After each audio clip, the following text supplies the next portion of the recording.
hippie rock and roll music. Rock icon, best-selling author Ted Nugent is with us now from Los Angeles, where last week you had to meet with the Secret Service. Who is it this week, Ted?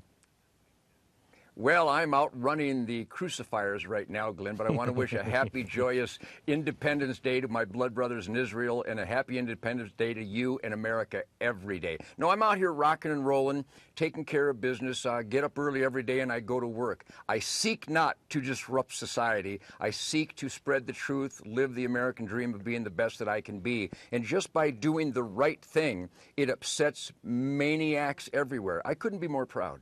I want to talk a little bit about something, Ted, that you were.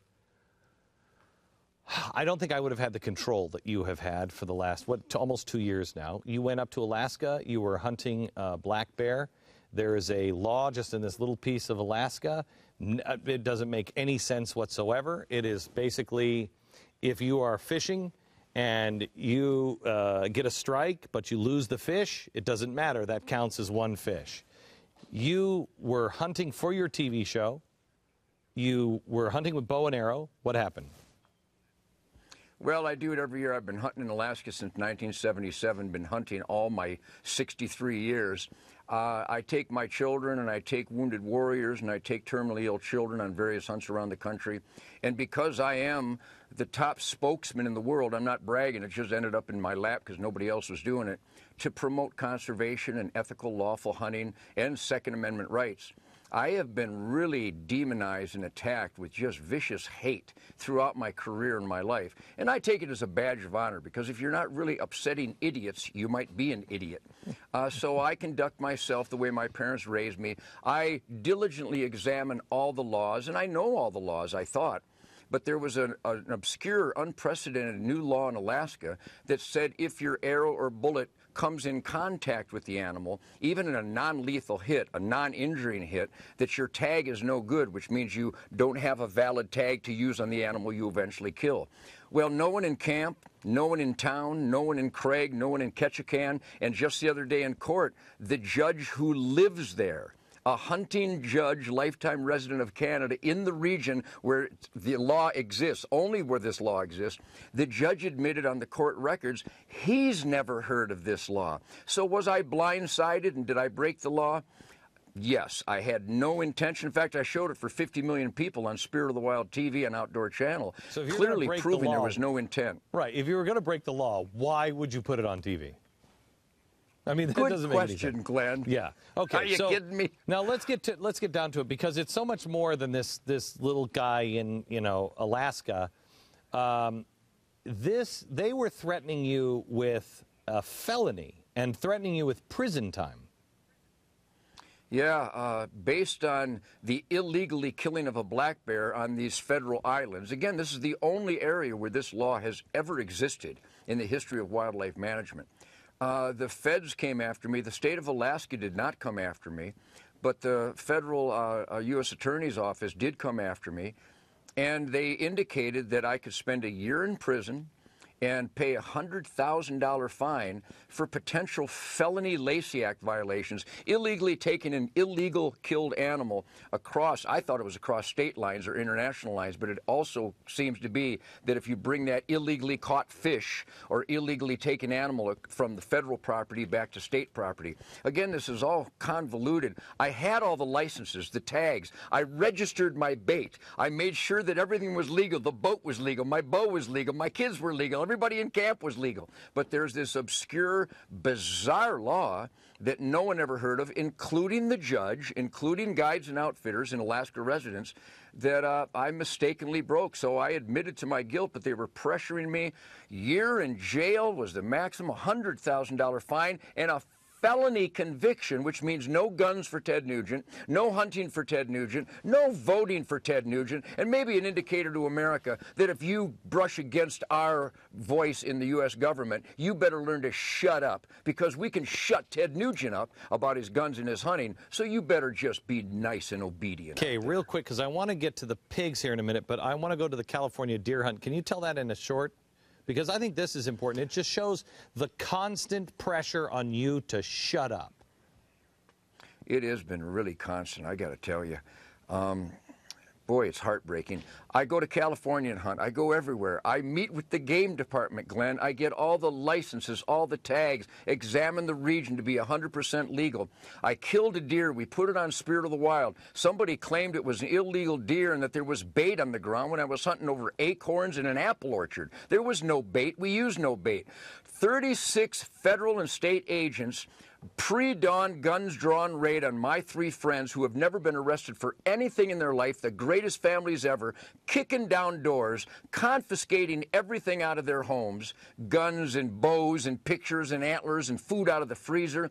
And one agent, John Laughlin of the California Fish and Game, literally sneered at my friend Mitch Moore as he reached in and grabbed a pair of brass knuckles from a room not on the search warrant, a search warrant he got by lying to the judge that he knew Mitch Moore because he'd never met him before in his life. I don't believe these guys aren't being prosecuted. And he held up the brass knuckles and said to my gun-collecting, gunsmith, big game hunting Fred, help us get Nugent, and these felony brass knuckles will go away. Make your own conclusion on that. Now let's go to the pigs in Michigan. So the pigs that I have are the wrong color. Let me be perfectly clear. I have a lever-action rifle. You shoot it by cocking the lever. The feds or the government comes in and says, I'm sorry, that is now a machine gun. I go, but it's not a machine gun. It's a lever action. Well, last night we decided lever actions were machine guns. Last night we decided that pigs in your pen were mysteriously feral. Everybody knows that feral animals are domestic animals that have escaped from the pen. If they're in the pen, they can't be feral. The invasive species order in Michigan is fraudulent, criminal, and against the U.S. Constitution. And family farmers are having to destroy their livestock based on the fraudulent misuse of the English language that the government of Michigan and the DNR officers, armed officers, are enforcing a fraudulent order. God help us all. I had to go in and slaughter my livestock, kill the pigs because they met some strange lie description that they were feral. Well, if they were feral, what were they doing in my pen? I'm telling you, Glenn, this is unbelievable. Now my oryx in Texas, that because we can hunt them and value the surplus harvest every year, are thriving. And the federal agent from the U.S. Fish and Wildlife Service chuckled at me today and said you're going to need permits to touch your own private animals and continue with the system by which these animals have flourished. I'm telling you, it wouldn't qualify as Planet of the Apes. These people are out of control. We need a few good men that will blow the whistle. That's what I'm doing, and that's what you're doing, and a lot of Americans are standing up because these are critical and dangerous times. That's what I meant at the NRA. Tell me, I know that, Ted, and that's why I was so pissed. Now, hopefully the viewers will know why I was so pissed last week when they were meeting with you, and I did this monologue, and I was really angry. And I was angry, and I couldn't tell these stories. You've asked me to be quiet, about these stories and not say anything. And I've watched one of the most honorable men I know, a guy who is absolutely friends with absolutely every military guy I've ever seen, friends with every kind of marshal and sheriff and law enforcement official, absolutely an environmentalist best friend. And they're crucifying this guy. I'm sorry. I don't mean to say that they're actually but that's the only thing they haven't done. One more thing, sir. Tell me about the animal that has 3 legs that is on your farm.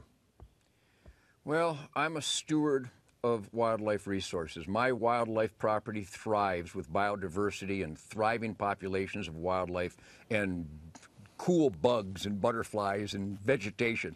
I am the czar of flora and fauna. You know it. I plant trees every year because I train my children and taught my children that as consumers we should put more back into the earth than we take. So we bought a bunch of scimitar-horned oryx that have been breeding and reproducing every year. We sell off the older bulls to generate revenues and family hours of recreation, licenses, guides, permit, hotels, food, lodging, gas, taxidermy, ice, butchers. Are you kidding me? I got this one-man army of job creation. And now, out of nowhere, a judge has sided with an animal rights maniac, putting to end the system by which the oryx have now become thriving and populated, and they're absolutely stable and growing. And now we're implementing a system based on this federal U.S. Fish and Wildlife. The judge made it happen, but U.S. Fish and Wildlife is enforcing it. I have a crippled three-legged calf that was born about 12 days ago. It's crippled, it's injured, it's in pain and suffering. A good, honest, conscientious person would put it out of its misery. If I were to do the right thing, I would be committing a felony, Glenn. And this U.S. Fish and Wildlife officer laughs at me today and says it's a good system. This is unbelievable. You know what? This is the same group of people. Next Friday, we're doing a special on people here in America from the left that are actually saying that crippled children should be put down. Crippled children should be put down. You are not going to believe this show. You are not going to believe this. Yeah. So they're saying that about crippled children, that we should kill crippled children. But a crippled calf? No. No, this is insane.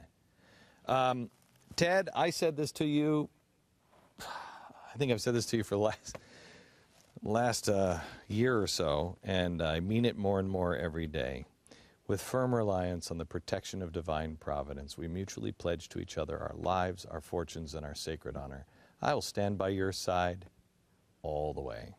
All the way. Thank you, Glenn. And let me tell you, if some of the agents are getting angry at me for what I'm saying, that would be guilt. Because if you know the right thing, how dare you not blow the whistle like those heroes of the ATF on Fast and Furious? They're not. That's your job. Do you know why? You know why they're not blowing the whistle, Ted? Because they're afraid of losing their jobs. No, they're not. No, they're not. This president is employing the Espionage Act, and anyone who blows the whistle, they're facing 30 years in jail. That's right. You're correct about that. That's why. You're correct and about it's only that. going to get worse, America. It's only going to get worse. You've got to say something. If you see something, say something. And we have to stand together. Ted, thank you. God bless. Godspeed, Glenn. God bless my friends out there. See you soon. Back in a minute.